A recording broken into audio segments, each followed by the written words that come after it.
கன்னியாகுமரி மாவட்டத்தில் பறவைகள் கணக்கெடுக்கும் பணிகள் துவங்கியுள்ளன. குமரி மாவட்டத்தில் 1200க்கும் மேற்பட்ட பாசன குளங்கள் உள்ளன. இதில் 110 வகையான தாவரங்கள் மற்றும் புழு பூச்சிகள் உள்ளன.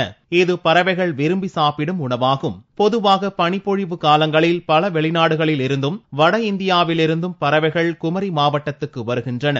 சுசீந்திரம் தேரூர் குளங்கள், மணக்குடி காயல், புத்தளம், பறக்கை குளம், இரச்சக்குளம், புது கிராமம் ஆகிய இடங்களில் வெளிநாட்டு பறவைகள் அதிகமாக வருகின்றன.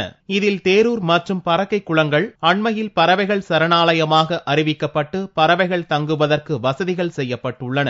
இந்த ஆண்டு வனத்துறை மற்றும் பறவை ஆர்வலர்கள் இணைந்து வெளிநாட்டிலிருந்து வரும் பறவைகள் குறித்த கணக்கெடுப்பை துவக்கியுள்ளனர். குமரி, நெல்லை, தூத்துக்குடி இந்த 3 ஏரியாலையும் உள்ள நீர்ப்புலங்கள்ல பறவைகளை கணக்கெடுக்கிற நாளைக்கு வெளிநாட்டில் உள்ள பறவைகள் இப்போ வர தொடங்கிட்டு.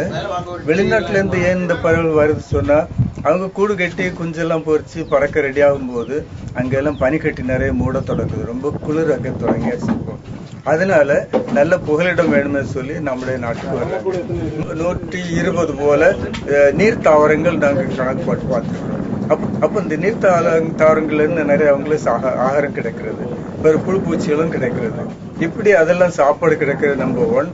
பிறகு இவங்களுக்கு கூடு கட்ட வசதிப்பட்ட இடங்கள் நிறைய இருக்குது. இல்ல நீர் செடிகளுக்குள்ள இடையில மரங்கள் எல்லாம் கூடு கட்ட இடங்கள் இருக்குது. பிறகு இப்போ நம்முடைய மாவட்டங்கள்ல எல்லாம் இது பறவைகளை சுட்டுக் கொள்றது, அவங்களை விரட்டுறது எல்லாம் தடுத்திருக்கிறாங்க.